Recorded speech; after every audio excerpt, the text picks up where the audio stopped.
أعوذ بالله من الشيطان الرجيم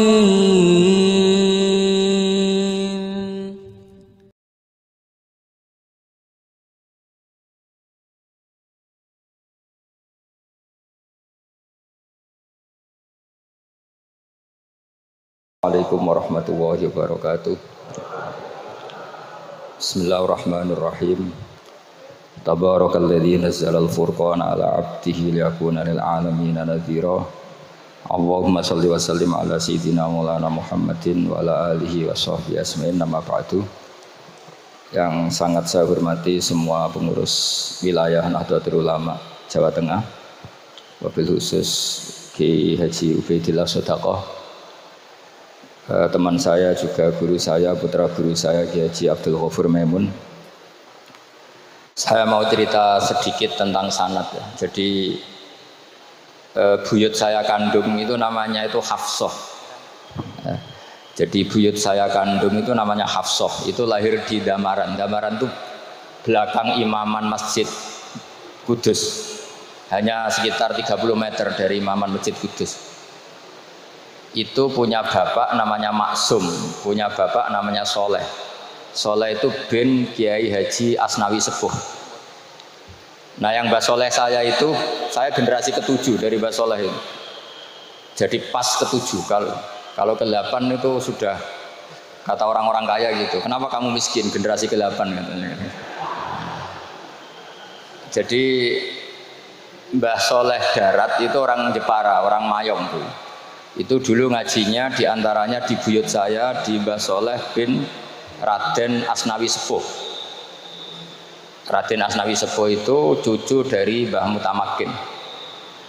Itu kesanatan saya. Jadi saya punya naskah banyak.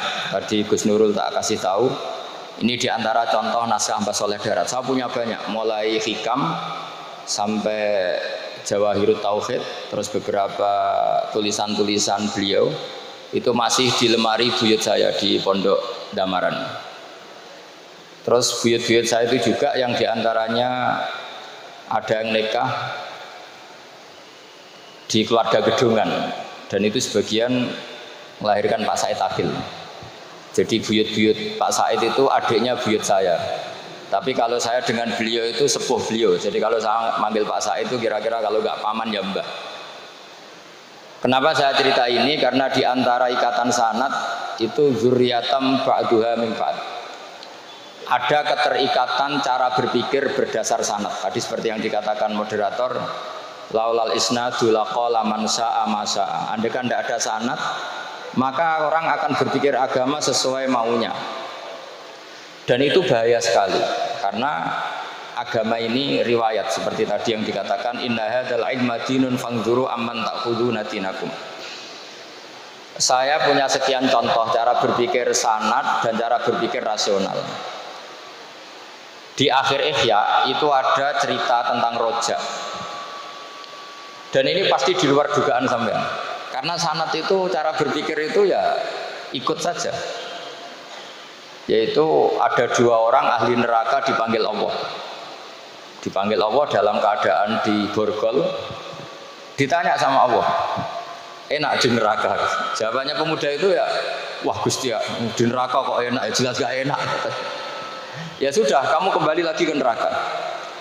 Dugaan kita kan pasti anak ini gak mau. Ternyata enggak, dia lari sekenceng-kencengnya menuju neraka. Semangatnya Masya Allah. Makanya ini sekaligus ijazah, kalau disuruh masuk neraka yang apa? Semangat. Oh itu Tuhan akhirnya tanya, loh kamu tak suruh ke neraka kok semangat? Gusti saya ini sudah kapok, ketika di dunia kalau jenengan nyuruh sholat saya lelet, jenengan menyuruh kebaikan saya lelet.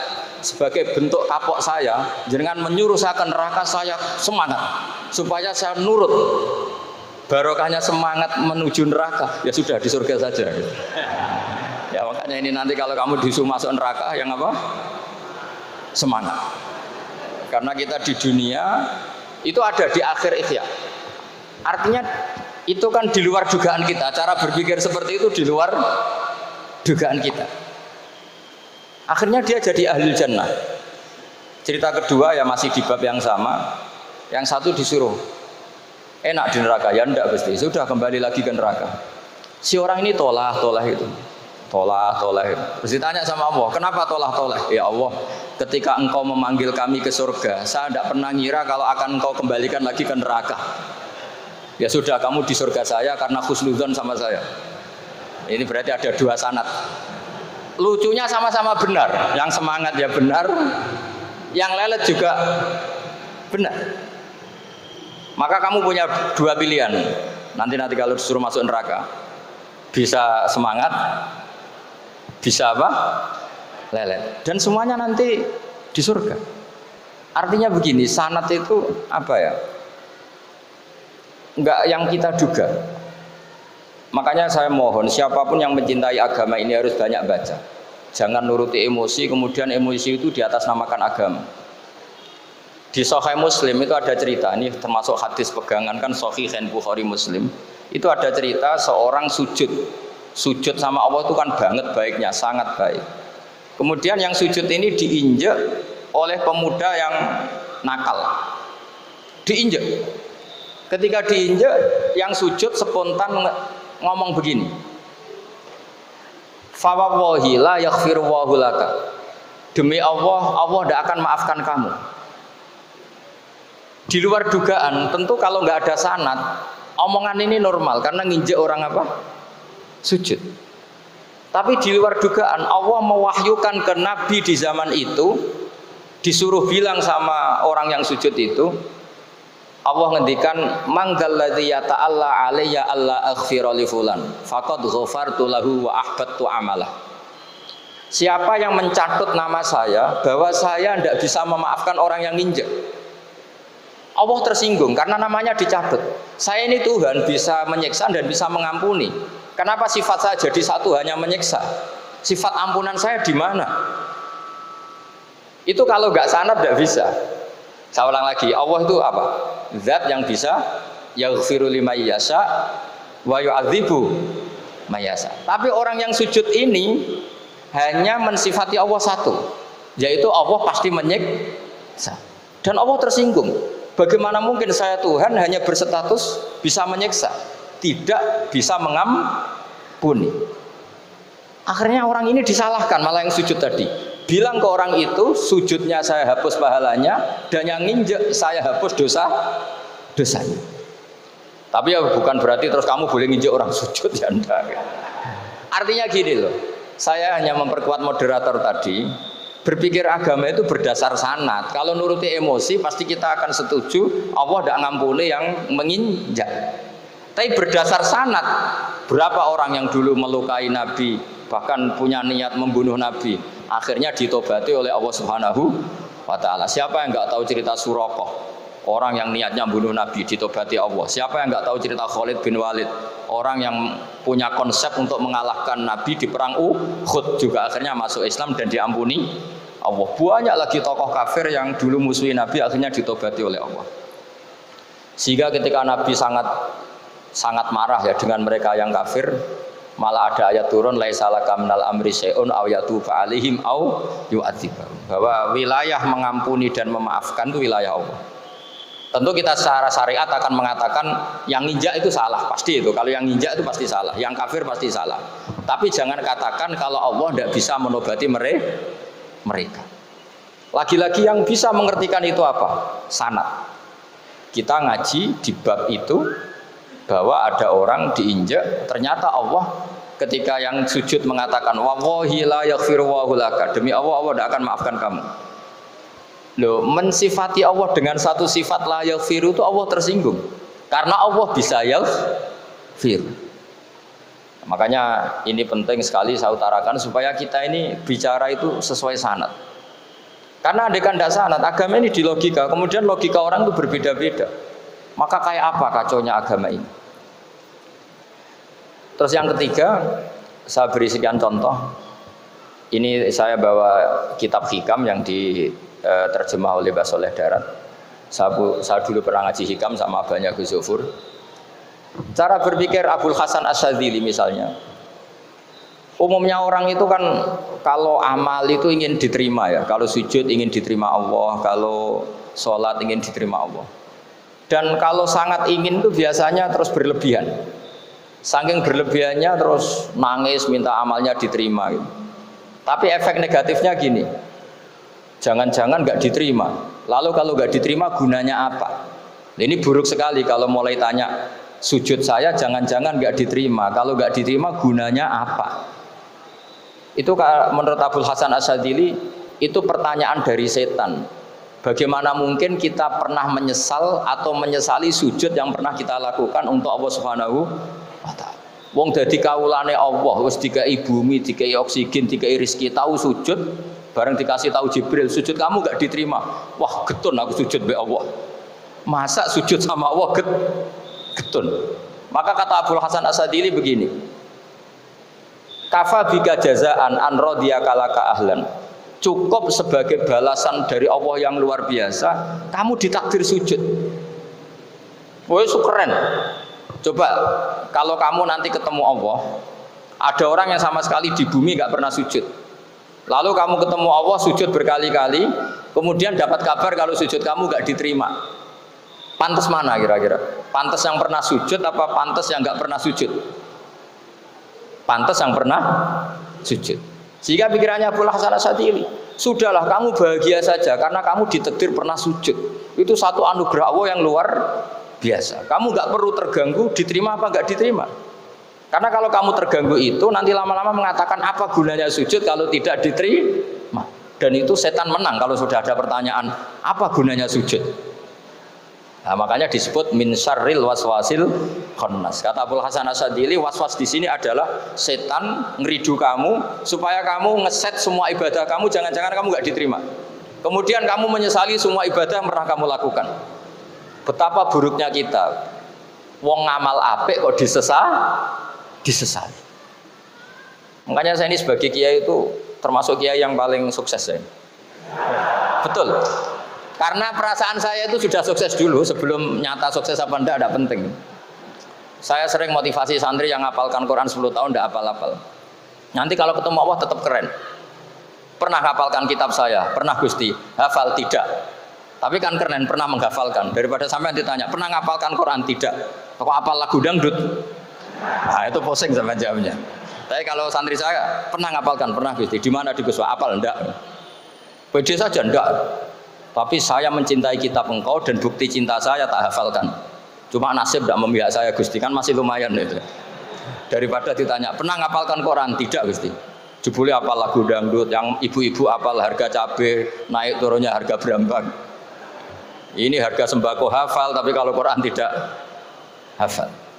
Nah, pikiran-pikiran kayak Abul Hasan Asyadzili itu harus kita kembangkan.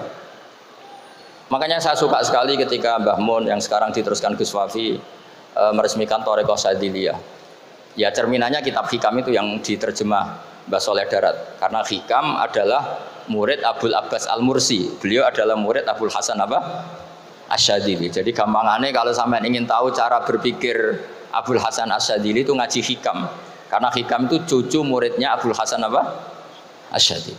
Dan itu cara berpikir gampang sekali. Misalnya hubungan dengan Allah.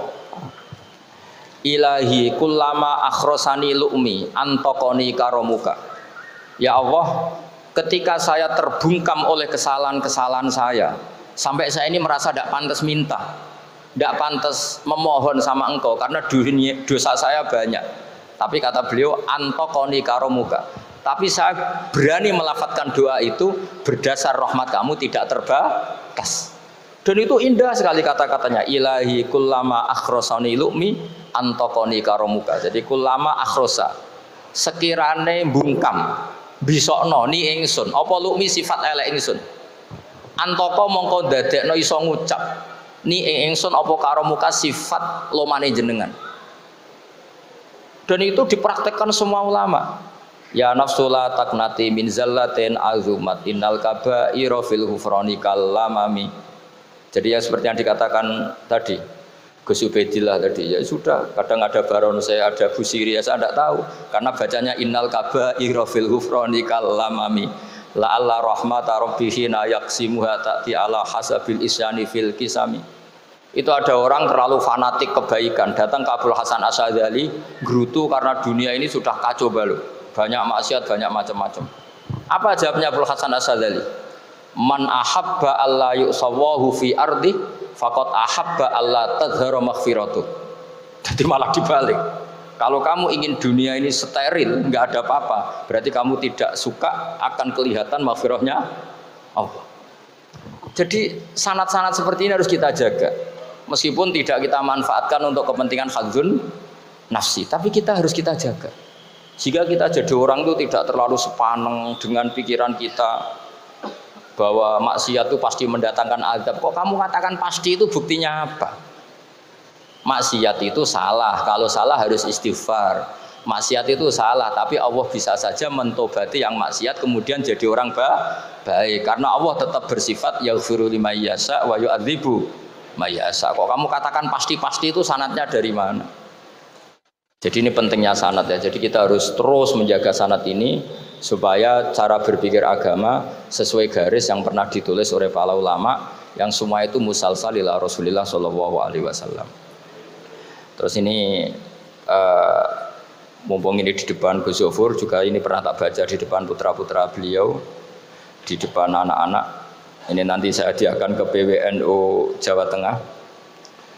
Saya nulis kitab ini sebagai bentuk pengakuan ikrar saya bahwa apa yang dilakukan Syekhina Kiai Haji Maimun Zubair semuanya itu berdasar khazanah-khazanah yang ada dalam kitab-kitab Al-Kutubil Mu'tamadah.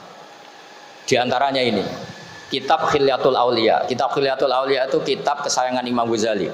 Sampean kalau baca Ihya juz 4 itu beliau memberi saran ke kita, wa alaika bimudawamati mutolaati kitabi Khilyatil Auliya wa tabaqatil asfiya.